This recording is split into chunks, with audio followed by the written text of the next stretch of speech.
Thank you, Will. Thank you so much. And I can also attest to the fact that it's always very easy to be an awesome advisor if you have an awesome student. So in that sense, that's an easy feat. Thank you very much for your nice words. And let me share my screen with you all. Cool. Do you see me full screen mode? Yes, we do. Excellent. So what indeed I want to talk about today is the impact of COVID-19 on small businesses and their owners. And these two things are actually very important because what I want to show you is some work I've been doing recently with Jonathan Parker and a student of ours, Olivia Kim, that looks not just at how COVID affected the small business themselves, but the people behind these firms. And I think we all understand that small businesses were particularly hard hit in the current crisis because this, in the COVID-19 crisis, because if you want, this was really a crisis that was almost tailor-made to hurt small businesses the most, unfortunately, because not only were they hit with potential liquidity problems, but all the things we normally love and cherish in small businesses, which is the fact that they can very quickly change when they see economic changes on the horizon. In this crisis was very difficult for them to pivot, right? Because the onset of the crisis was so rapid and it, in fact, didn't allow anyone to actually change their business model, at least initially, right? When we were all in a way struck by the not just the liquidity crisis, but also the fact that demand was changing very rapidly. And so what in this paper we want to understand, and there's a longer research agenda that we have on this, is not just to show you that small businesses were hit. I think we all have seen lots of papers that have shown that. But what I want to show you is the different channels by which small business revenues, their costs, and then the owner's consumption was affected. In particular, I want to disentangle and in a way decompose the impact from the overall changing economic outlook and trends, then the fact that there was a massive drop in demand due to the fact that we were all in a way stuck at home, right? And especially initially when people didn't understand how this pandemic transmits itself, right? And how infection works, there was even more of a drop in activity. But then, of course, there were also restrictions on operations, either due to concerns of infection by the businesses, and of course there were regulatory constraints, or the famous NPIs, non-pharmaceutical interventions that many states imposed. And so I want to show you how these different things affected small businesses and which ones were most important, and which ones, and I, at least, when I show you the result, you'll see it's actually quite surprising how this decomposes itself. But then the second part of the paper or this talk, I want to also show you how this massive shock to business revenue, how did it translate into spending of small business households, meaning the owners of the small businesses, the people behind the households. And surprisingly, maybe, we know actually very little about the pass-through of business shocks to household spending for small businesses in the US.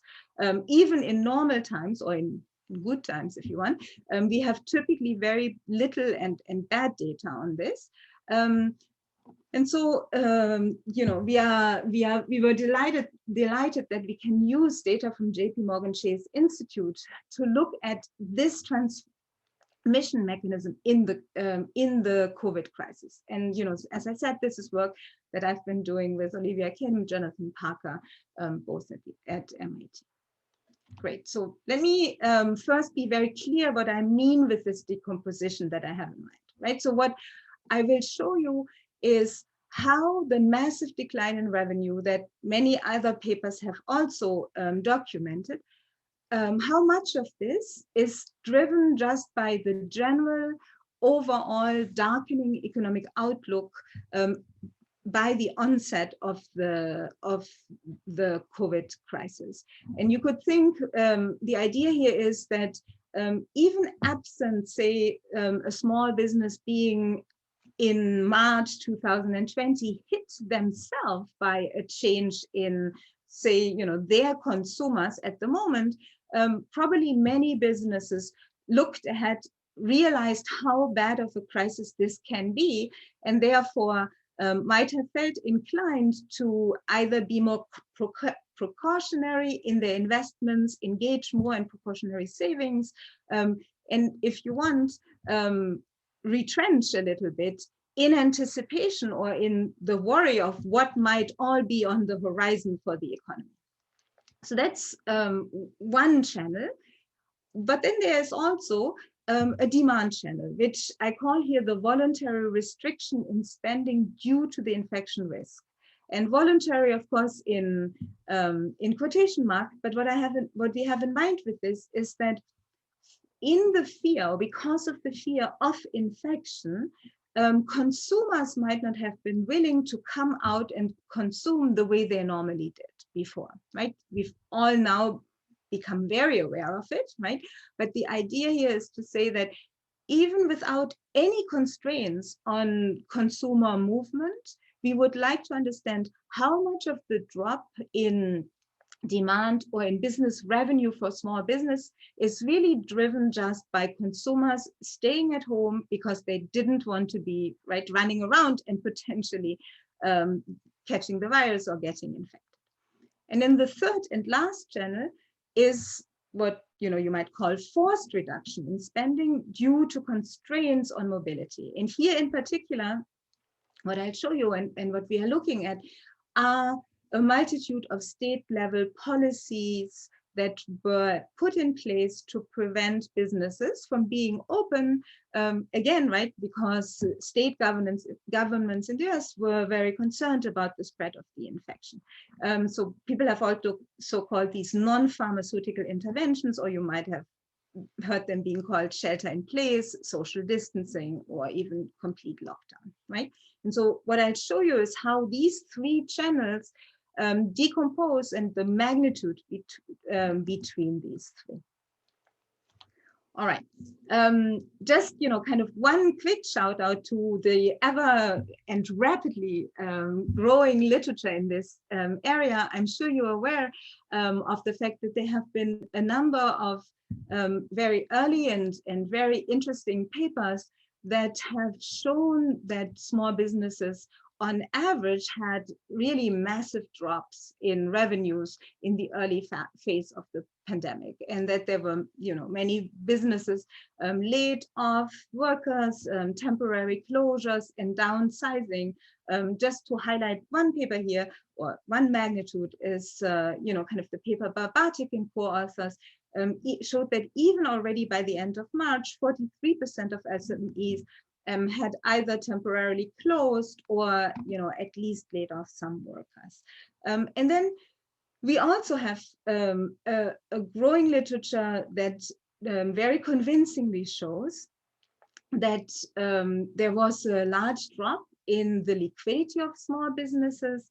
There was a lot of heterogeneity in the speed with which they were hit, but also the recovery.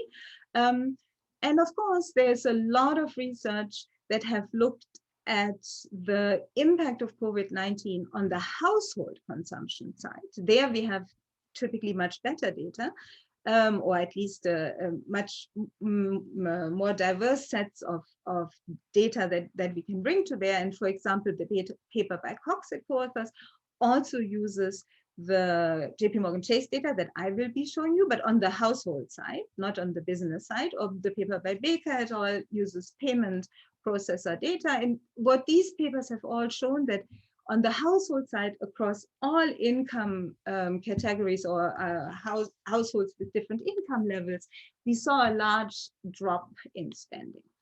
So what I want to first show you is how does this compare to the small business side. So the first task I have is to show you how small businesses in my data fared through the crisis. And I want to be very clear, the data we have right now is, you know, from actually beginning of 2019 and before. So I have a lot of pre-period and pre-trend, if you want, where I can control for these businesses prior behavior, prior sensitivity to the business cycle and all that. But currently, the data we have from JPMorgan Chase goes through May 2020.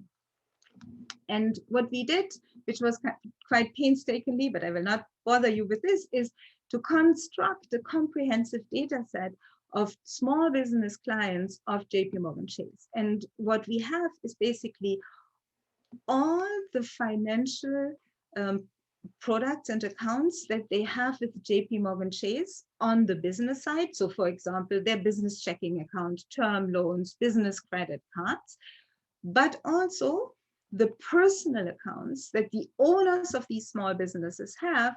For example, again, right, their personal checking account, savings account, credit card, to the extent, personal credit card, I mean now, right, to the extent that they have it.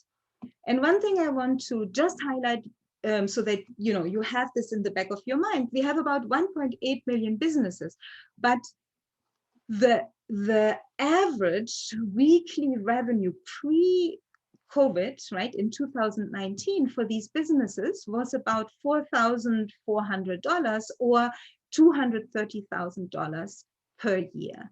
The reason why I wanted to be, very clear about this is that you can see these are really very small businesses. And there is, of course, as I'm showing you here, a lot of heterogeneity among it. But I want you to be aware of the fact that these are often sole proprietorships. These are exactly the type of business I think we were all very concerned about during the financial crisis. All right, so let me just show you one, very, how do I say, comforting fact. It's not comforting for the small businesses, but for my data set. So this is just a graph of the average revenues and expenses. Blue is revenue, red are the expenses of my small businesses in my sample, and their revenue and expenses relative to 2019. And what you see, right, very dramatically, as we have seen in many other data sets, is that we see a 45% average drop in expenses and revenue as soon as this is when the national emergency is declared, right? You see these guys were plotting around really nicely in the 10 months before the crisis, and then national emergency is declared, and we see this massive drop. And so why I wanted to show you this is because this looks very similar to many other data sets on small business that have shown these average drops. Yeah.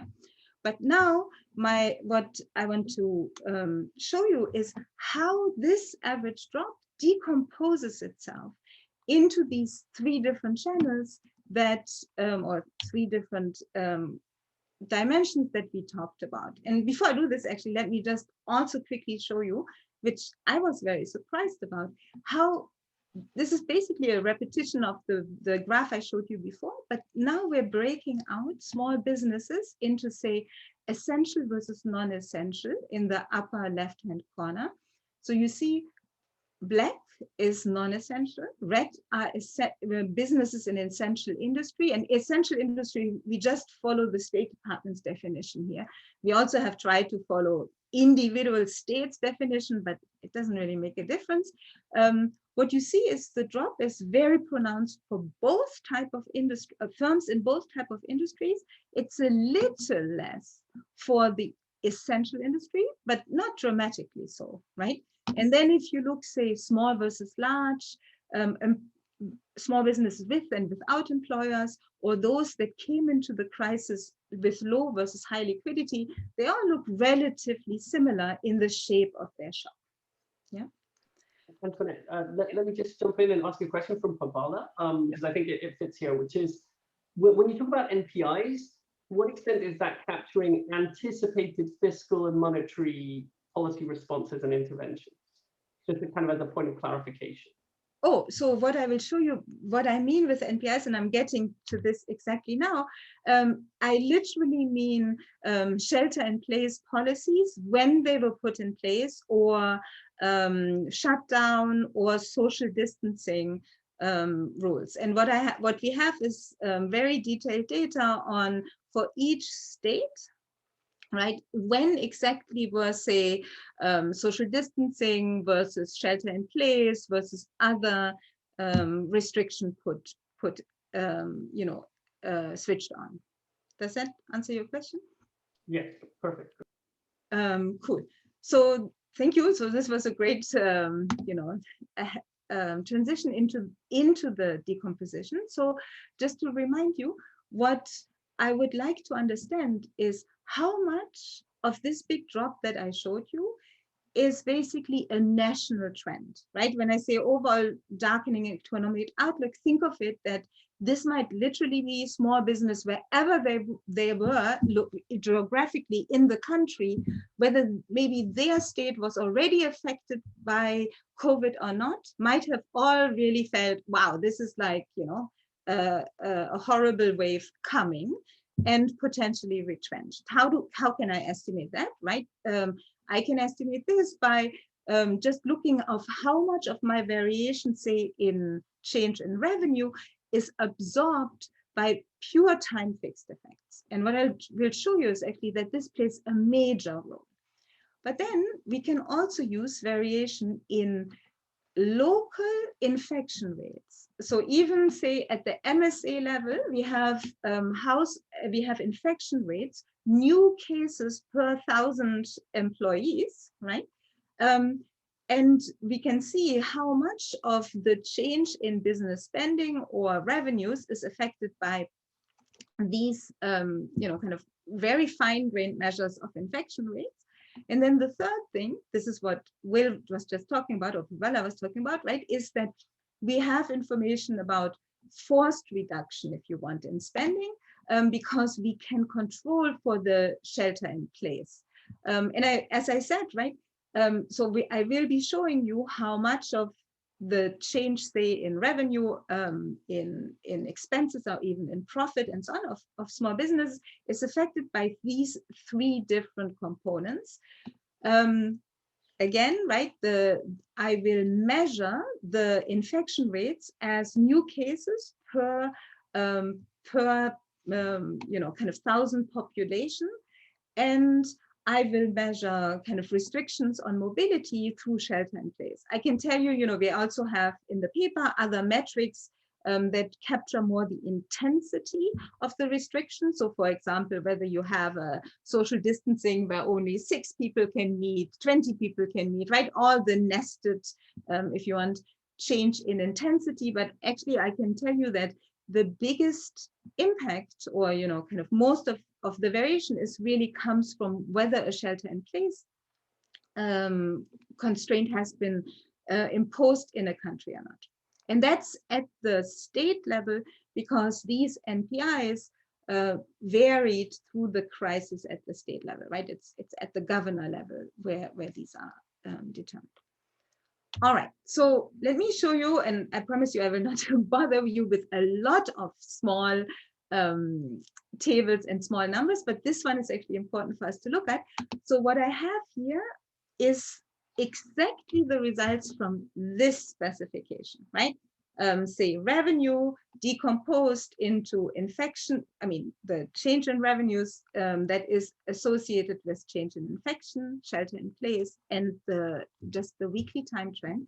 And look, this is, to us, was really stunning. If we do not control for time fixed effect, but of course, we are controlling for firm household fixed effect here. Say when you look at revenues, what you see is that new cases and shelter in place are very significant and have a big impact or a big correlation with business revenues. But look what happens. As soon as you put in time fixed effect, what you see is that the infection rate or the new cases drop by about half. But the shelter in place variable drops by a factor of, right, almost 7 if you want. And actually we did a lot of other analysis around it. What we find is that shelter in place really doesn't have an important incremental effect over the time trend. The new cases, in other words of saying, is that most of the variation or most of the drop in revenues is really driven by the national time trend. And the same is true if if you look at this for expenses, profit, and even, just a naive regression of owners' consumption on time trends. Yeah. Now, as I said, you can even do this when you interact with time and industry fixed effects, or by size bins, right? The picture looks exactly the same. And it's even true for when I look at exit rates. So again, right, what you see is that without the time fixed effect, it looks at it as if shelter in place, these policies have massive impact on firm exits. But as soon as you control for time fixed effects, right, this completely drops away, or it becomes, economically very, very small. And so what this says is actually that a lot of the variation in shutdown really was or is driven by national shocks or national trend, and to a slightly lower level by the amount of infection rates that are within a given county. But shelter in place had only very minimal additional effect or incremental effect. Let me show you this graphically. You can see this even in this extremely simple graph that I will show you, which is what we did here is we just plotted literally, right, the national average weekly revenues pre-COVID, right, relative to the 2019 pre-period, right? And you see, it basically looks like the picture I showed you at the very beginning. And then you see what happens when I just aggregate at the national level. You see the whole shape of the drop is basically already in the aggregates. And so that shows you in a very simple, kind of graphical way, how important really the overall national trend is, and that very little of the additional variation comes from NPIs, or these, restriction to business, to businesses. And we find that about maybe 5 to 10% of the drop can be attributed to the local variation in infection rates. Yeah. So if we take stock of, kind of this first part of what I wanted to show you is, of course, there was a huge national drop in small business revenues, accompanied by the expenses and drop in the profits of these small businesses. But the majority of that drop or that decline is explained by the national trend, and only a moderate incremental effect by the local variation in infection rates, and almost nothing by NPIs. Why this is actually so important, if you think about from a policy perspective, right, is that when these NPIs were put in place, a lot of people were worried that the cure could be worse than the disease, right? But what this actually result shows you that, what it points to is that just the fact that COVID is potentially in your neighborhood and the overall outlook led to a retrenchment of consumer behavior that affected small businesses, even without any government or any governor shutting down or imposing these restrictions. And so the way I at least interpret those results is that the endogenous or voluntary response that people had out of fear of the infection, reduced demand for small businesses enough that they were so negatively hit, right? And again, if you remember, small businesses operate with extremely thin margins and very small overheads. So imagine even a world where 20 or 30% of their revenue drops away because people stay at home, or at least a fraction of people stay at home. That is already often detrimental to them and might mean that they rather shut down than stay open, right? Because their margin is often much less than 20 or 30%, right? So this is why we were actually, when we saw these results, we actually were surprised how big just the overall aggregate effect is, and how little was driven really by differences in shutdown policy. Or another way of saying this is that because people endogenously responded to the crisis with caution, and of course with worry for their health, the main effect were the overall national shocks and infection rates.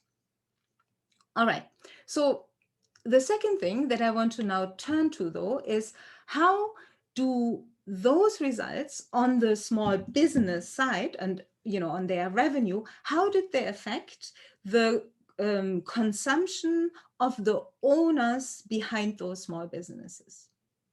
In other words, I want to estimate how the shocks from business revenues were passed through to the owner consumption. And what I will show you, which again we were extremely surprised about, is that the pass-through was actually minimal. And we can, at the end, I want to speculate with you all a little bit about why this was so low. But this is the result that we were the most surprised about. Now, if you think about, right, estimating an MPC, marginal propensity consume, is always quite difficult. In this situation, right, maybe even more complicated, because as I told you, right, the drop in consumption can be voluntary here, right? Even very rich people not affected by the COVID crisis at all might have just stayed at home because they didn't want to catch a virus, or because they couldn't go to a restaurant and spend on, fancy food, etc. So we need an instrument that isolates those voluntary endogenous responses, even by the business owners, right, from the shocks to the business revenues. And what we're going to use here, and this is kind of the beauty of this very fine-grained data that we have, what we'll use as an instrument is the differential exposure that a business in a given industry has to infection rates and NPIs, while we are controlling for local times time fixed effects. So if you think about what is the economic intuition behind this instrument, is to say that different businesses can be affected by local infection rates and NPIs, right?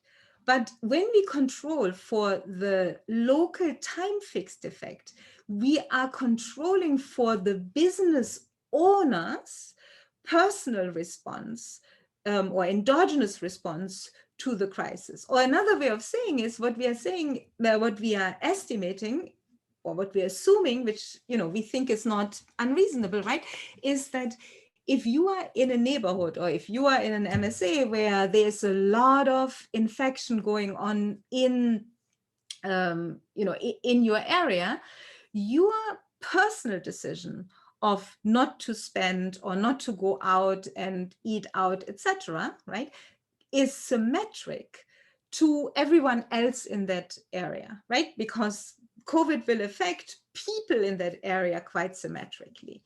But whether your business is affected, right, that shock we can estimate based off what industry you are in, and whether your particular industry in general is affected by COVID or not, right? And that's the instrument we can use here. So just to tell you again, right, or to highlight again why we need to do this, this instrumentation, is because when I show you the average consumption decline, we actually find that it's quite similar across many businesses. So for example, essential versus non-essential, small versus big, low, versus high liquidity, we see that the consumption of the owners went down quite symmetrically across all of them. And the other thing we actually see is that the consumption drop, see, it's also almost 40 to 45%. It's very similar in magnitude with what people have found on the salaried employee side, like, for example, the paper by Cox and co-authors, right? So let me show you what we find once we actually instrument for the MPC the way I just explained. So what we estimate here is, say, this is the first stage, revenues on a person firm fixed effect, so a small business and their owner fixed effect, right? We regress it on NPIs in your local area times the industry you are in, same for infection rate. And importantly, we are controlling here for week times county fixed effect, right? Remember, this is important because this is saying anything that is driven by the owner's endogenous response to COVID in their area will be absorbed by this control. And so from this, I get an instrumented shock to, say, the business revenues, and then I can estimate how the owner's consumption is affected just by the instrumented part of business revenues, right? In other words, by the part of the business revenue that is affected by COVID's effect on the small business, but not COVID effect on the business household's decision, say whether to not go out or whether to not, kind of spend on going to a restaurant, etc. Right? And again, what makes this possible is because I can control for the average county times week fixed effect here, right? So this is basically saying I can control for the average drop in this county and this week across all the different people I see, no matter what industry they're in, right? And so this is kind of absorbing the endogenous response. All right, when we do this, look what we find.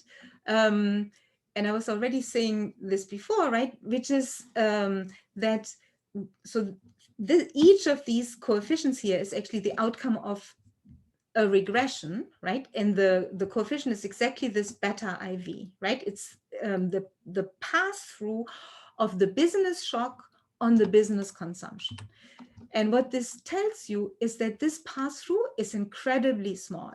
Whether I just look at shelter in place, that's my instrument, shelter in place and infection rate, or, right, I was telling you, we can also look at continuous variation in the strictness of these NPIs. No matter what we do, right, the effect is actually minimal. This is saying that for every dollar drop in the business, the instrumented drop in business revenue, we only see a 1.5 drop in the spending, the consumption spending of the small business and of the small business owner. Sorry, I should have said, right? So this is actually a very small pass-through. We did this graph, which I think is a very intuitive and easy way to show you how little pass-through there was. So another way to show you this is that I'm just breaking out here for you the changes in revenues post-national emergency, right? And post and pre-national emergency relative to what this particular business was doing at the same time, the same months in 2019. And I'm just breaking out the 30% most and least affected industries, right? So you see the dark blue line here are the least affected industries. So small businesses in the least affected industry. And what you see is they basically had no drop in revenue. If anything, right, they had actually slight increase in revenue. Now, the shaded line here are the most affected small businesses, right? And you see they almost had 80 to 90% drop in revenue. But look now, the red lines here is the owner's spending. So the consumption of the owners of either the most and the least affected small business. And you see, right, they both dropped dramatically. This is what I showed you before, almost 40%. But the difference between those two owners is almost inexistent, right? Or as I showed you before, there's maybe a 1.5% pass-through. So this is stunning, right? Because this is basically saying somehow they all drop together, but say the people who had still a lot of revenue in their business decided not somehow to spend a lot. On the other hand, the people whose business revenues had dropped like crazy, actually, right? It's not that their spending dropped all the way to here, right? So somehow one group was able to buffer their spending and the other group seems to have reduced their spending, right? So now if you, let me, in the interest of time, skip this, but if we want to understand why is there this limited pass-through, there are three explanations that might come to your mind, right? One is just that all the people were constrained in spending. As I was saying before, right, for fear of infection, even the, say, richer small business owners or the ones not at all affected by COVID, still decided that it's just not good, right, to go on holidays or to travel or to eat out, right? The other thing so this is one possible channel, right? Another possible channel is just that people were able to self-insure, maybe via savings or other buffers they had, which would probably be most relevant for the small businesses, as I showed you, that were most affected by the crisis. And then you also might consider that towards the end of my sample period, which is end of May, some of the government liquidity provisions and emergency programs started kicking in particular, right, the CARES Act, and at least the very end might be some effect of the PPP, the Paycheck Protection Program. So in order to make a bit of headway of what might explain the difference or the lack of difference in the pass-through, we looked at the account balances of the small businesses and the households in our sample. So this is just a really simple plot that breaks out the median change in business and household checking account balance from January of 2020, right? March is when the national emergency is declared, and then, till the end of May. And this is the percentage change since the beginning of the year. I mean, the 2020, right? Since January. And look what you see, right? On average, we see that as soon as there is word, if you want, that COVID is spreading even in the US, right? You see some decline initially in balances, business balances and household checking accounts. But once the national emergency is declared, right, you see actually that both business checking and household checking accounts start going up. Now let me show you this in a slightly different way. This is same picture, but now again broken out by the least affected and the most affected industries. So, solid line is least affected. So look at the least affected industry. So blue is the business checking account of the of the least affected industry. And you see basically as soon as the crisis hit, their balances go up. And in fact, even the household balances for these households go up, right? Now look at the most affected industries. You see for those guys, their business checking accounts are really badly hit for some time, and only in April start going up a little bit, which is probably, you know, could be the onset, I mean, or that PPP is starting to come in, or just, you know, kind of that some places are opening up again, right? There might be many things, but look at even the most affected households' checking accounts are actually starting to go up already in the middle of March and after, right? This, to me, was actually very stunning, because it suggests that while the businesses were doing really very poorly for those households, their balances were accumulating, right? Which suggests that some of the drop in consumption, or actually a lot of the drop in consumption that we saw, was because of voluntary restrictions or the fact that people just couldn't spend. And therefore, this very reduced pass-through that I showed you before is a combination of some buffering of liquidity that people had, but a lot of it probably voluntary. And so let me show you this in one final slide in a different way. Here, given the nice granular data we have, we can even break out what are these business spending on, right? Say fuel, auto repair, travel. The reason why we can see this is that, say, when people use their credit card or, you know, bank transactions, the bank actually classifies the different type of spending. And this is the household spending, right, behind the small business. And look what you find, right? It's almost amazing that you can see this so granularly. But as always, right, 0 here is the onset of the national emergency. So before, or as soon maybe as the emergency is declared, people stock up on fuel, right? Probably you go out and pump your car, or, you know, put gas in your car. Then, of course, with all the restrictions on movement, right, people for some time don't probably need to fuel their car, right? And then we see this coming up again. But the interesting dimension I wanted to show you in terms of how spending changed is, as you can see here, for example, right? What really dropped off are the type of spending you would expect that they should drop, right? Travel, entertainment, and here I should say entertainment includes things like going to Disneyland and going to movie theaters and all that, right? Obviously dropped dramatically. Food in restaurants, this is what food away is, right? Also dropped very, very strongly. And then as a side effect, right, the use of cash and checks also, but in particular cash dropped, right?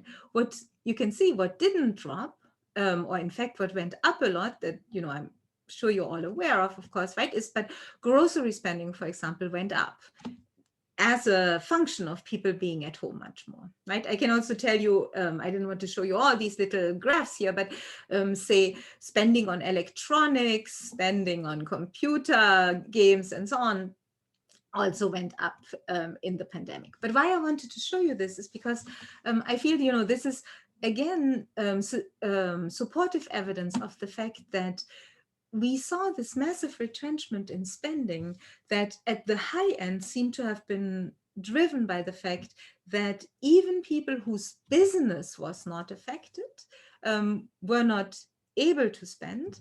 But then on the lower end, meaning people who were heavily affected, saw a similar decline in consumption to the people who were not affected, partially because they might have had some savings, but partially also because the government did provide a lot of emergency funding and emergency liquidity, which at least helped some of the businesses in my sample. So to sum up, and then I hope we can have some discussion on these findings, what our results suggest is that unquestionably, right, COVID-19 constituted a major shock to small business revenues, to their expenses, and their profit and the household's consumption. But we find that a very large fraction of the major part of the drop in business revenues is driven by the national trend or by the overall national shock, which might be a sign that small businesses, no matter how bad the infection rates already were in their area or how strict the NPIs were anticipating this major recession that of course ensued, and started reducing their activity and in a way retrenching in anticipation. And then we see an endogenous response that by customers and businesses to local infection rates, basically saying that even without any NPIs, the fact that many people just stayed at home for fear of the infection was in some sense bad enough, if you want, to have major effect on small businesses. And again, right, I would interpret this as saying that what we learn from this really is that the best response to a pandemic like this is probably to invest as much as possible into the health solution of the crisis, right? And to make people feel that it's safe to interact, safe to go out, either by, yes, as we hopefully will soon have, right, vaccines and medical solutions, but also other protections that might people make more careful, while the NPIs per se did not have large incremental effects on revenues. I think, it's also very important to understand then, right, and this is my last point on the modest pass-through, is that even for the businesses that, the households behind the businesses that were barely affected, we saw this massive drop in spending, right?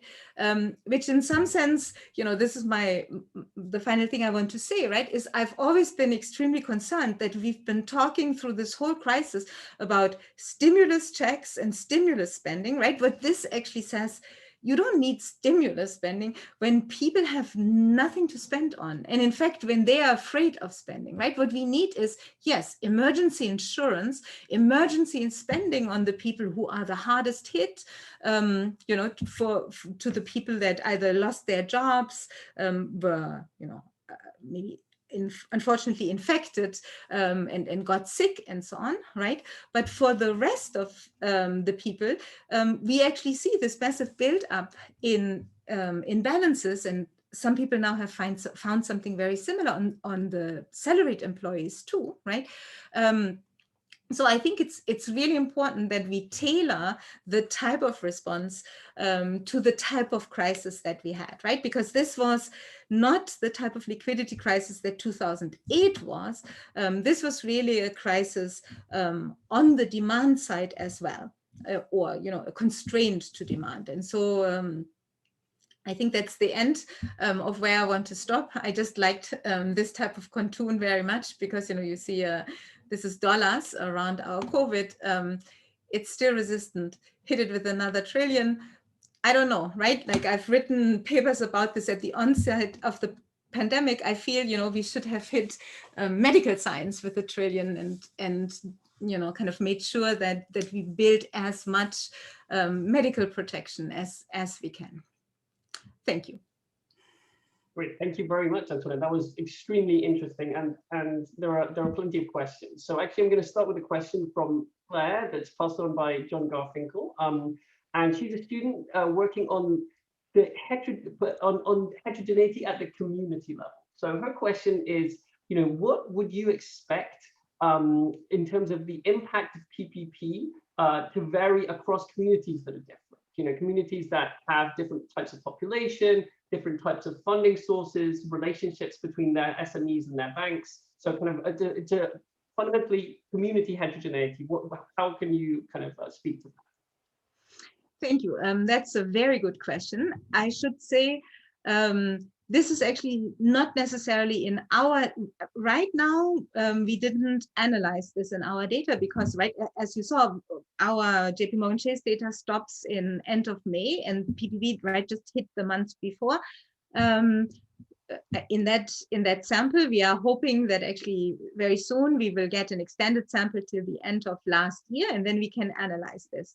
However, there are several studies, very interesting studies. So, for example, David Otter has a study on the impact of PPP.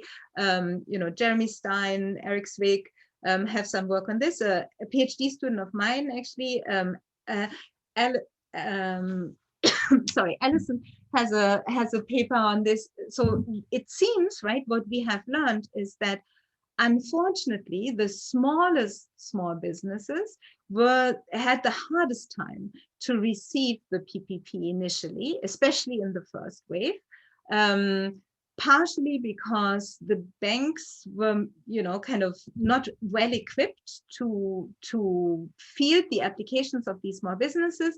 It's also true that these very, very small businesses have really bad, kind of books and accounting. And so that made it actually for them very tough to get the data together that they needed to apply. So I feel what we have learned is that the rollout channel itself failed us, right? And it failed us exactly in the way that the people who probably had the least liquidity found it the toughest to access liquidity. I also want to say one other thing, which is that, and I have written about this, kind of in policy papers, but I think the other thing that I'm very concerned about the PPP is that it's also completely misdesigned in the following dimension, which is that, right, what we love about small business typically is that they are nimble and that they can adjust and that they can renegotiate on all margins, right, when something changes. The PPP basically forced them to be frozen in space and time, right? Because the PPP said you have to keep your workers, you have to keep them at the same wage level, you have to keep your contract, you have to keep your rent at the same level in order not just to receive it, but to be forgiven afterwards, right? And that meant that they couldn't renegotiate some of the overheads that otherwise maybe they would have, right? And on top of it, it meant that it's, so Alison Cole, so, my student, she has data from a payment processor that seems to show that some of the businesses who were eligible did not take it for fear of them not qualifying for the forgiveness, right? Because they had already reduced all those margins and then they weren't eligible for it, right? So I think, we need to, after this crisis hopefully is over, we need to really think about, renovating or innovating the infrastructure by which we help small businesses if ever a similar crisis comes along. But it's a very, very good question that you're asking, and I think it's a major issue that hurt us in this crisis. Thank you. Okay, so now there's a question by Tetiana Baliuk. Hopefully she can ask it herself. So I'm letting her kind of be able to speak, but I'm springing it on her. So potentially I'm going to go to a different question, which is a question from. Yeah, I'm here. Tatiana, great. Thank you. Go ahead, Tatiana. Thank you, Antoinette, for a very interesting paper and presentation. I was wondering about these shelter-in-place orders and your earlier analysis about aggregate effects versus local effects. So what I'm thinking about is maybe some later shelter-in-place orders are anticipated because as soon as the first state shuts down, you kind of anticipate other states to follow. So are you exploring this in your analysis? And if not, maybe you could look at, blue versus red states to explore this further. Thank you. Yeah, so very, very good question. We were also, initially I thought, oh, it's exactly like you said, right? Maybe the shelter in place variable, kind of is less important because there are these lead lag effects. So we, kind of tried many different lead lag combinations. We kind of tried to look at, kind of even to see whether the shelter in place, the onset of the shelter in place, right, is explained by, say, the time trend of the infection rates, right? Because maybe, if you think that infection rates just explain the variation in the data better than, say, the switching on and off of the shelter in place, right, then maybe that's capturing it. But that's actually not in the data. So I was indeed actually surprised, right? And given how much political tension there has been on shelter,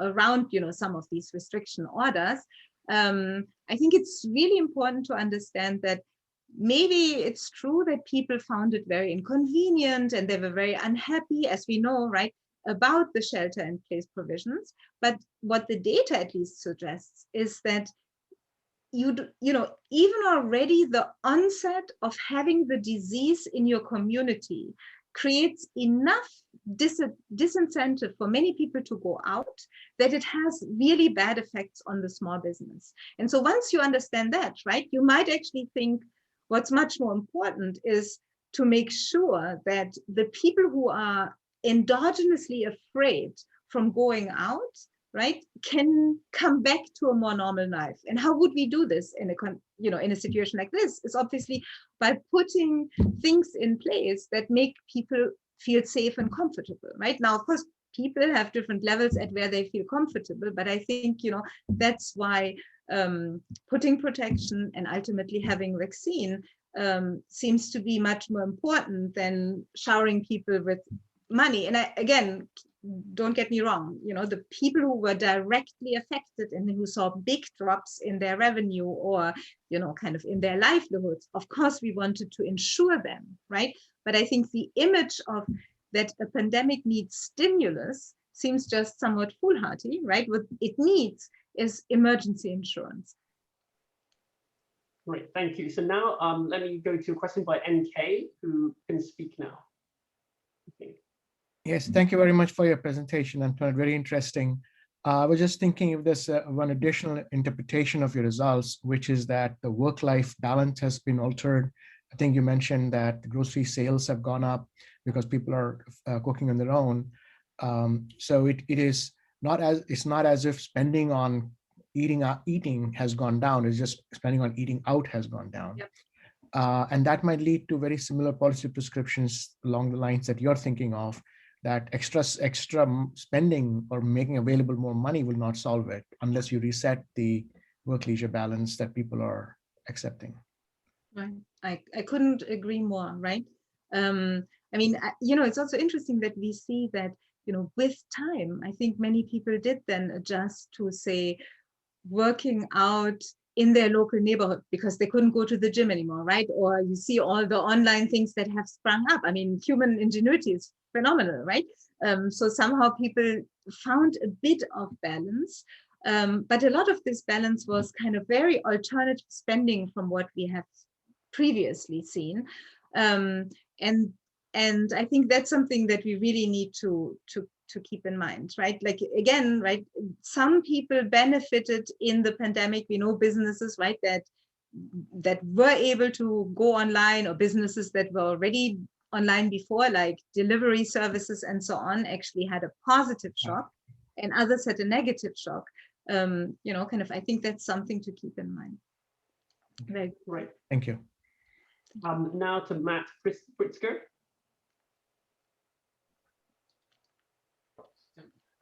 Can you hear me? Yes. Yes. Okay. Yeah, so my question is, like the consumption of business owners that were very badly hit is kind of a puzzle why they were consuming so much.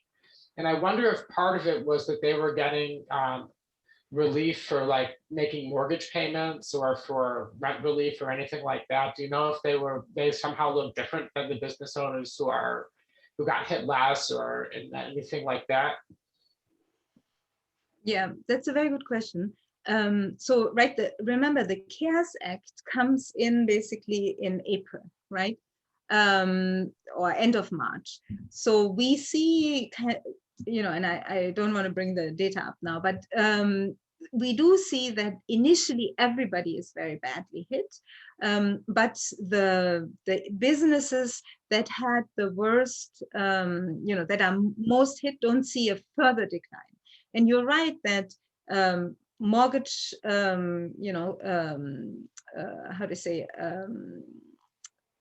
moratoria and those type of things can have all contributed to it. By the way, I would want to say that the mortgage moratorium was one of the best policy interventions that the government immediately put in place, right? Because remember, this crisis was not an LTV crisis. Actually, most people had a lot of equity in their home, and therefore, you know, give them the chance to smooth their payment, not just small business owners, right? But everyone. That was actually, this time at least, that went super well. Not like last time, right, where mortgage renegotiations and modifications were a disaster. So that's kind of, I feel, a very bright line on the policy dimension that, you know, kind of Fannie, Freddie and HUD really immediately kind of understood how to handle this. So, you know, kind of all these, you're right, might explain part of this too. We are hoping that, you know, kind of with more data and a longer time period, I mean, you know, the larger panel going forward, we will be able to speak to exactly those things that you mentioned. Great. So I myself have plenty of questions, and there are more questions, but unfortunately, I think we have to bring this to an end because there is a hard deadline that we are a couple of minutes away from, or in fact, 1 minute away from. So thank you very much, Antoinette. That was fascinating, and I'm sure I speak for everyone when I say I wish we could, you know, pick your brains more about this. But thank you very much, and thanks everyone for participating. Thank you, everyone, and stay safe.